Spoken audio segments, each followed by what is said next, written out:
Hey folks, Pastor Brad here. I hope you're having a great day, and I do hope that you have had an amazing, spectacular summer so far. I love seeing all the pictures of our folks traveling and vacationing and getting some suntan and spending time with family, but I also love it when you're in church. And so thank you for those of you who have, even though you've been out of town, when you're in town, you're in church, and even if you've been out of town, you've been faithful in your giving.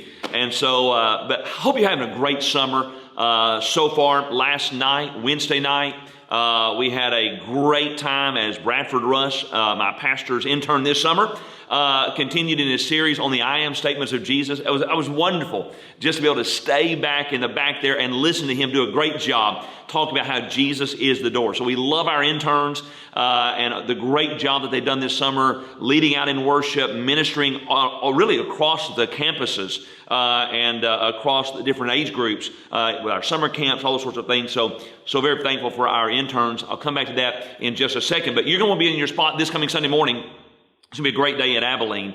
And we're back in our series of studies on doctrine. And if you were tempted not to be in church this weekend, I need you to be here. This is a vitally important message. It's a practical message as we look at the doctrine of the church. What is the church? Who makes up the church? What does the church do? And so we're looking here at the doctrine of the church, God sends. And so it's really important, especially coming out of COVID, as folks have been kind of trying to, they've kind of morphed a little bit and changed what they view as the church. And a lot of smorgasbords, folks will go to this church on Sunday morning, this church on Sunday night, and this church on Wednesday night. No, you're to be a part of a local body of believers, a fellowship of believers that are working and doing what God's called you to do. And you need a church home. And so we'll talk about that Sunday morning. Then Sunday night, we're back in our study through Matthew.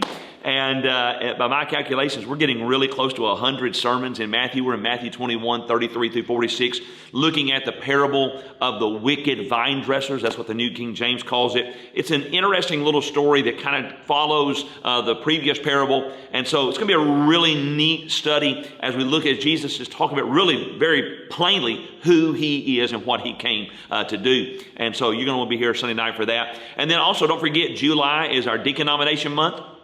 And so when you come in Sunday, either at Main or at West, you'll have your deacon nomination cards. Take some time, pray about it, and remember to contact the men that you want to nominate. There'll be a list there of our current deacons. Don't put their names on there. If you put their names on there, then you wasted your nomination.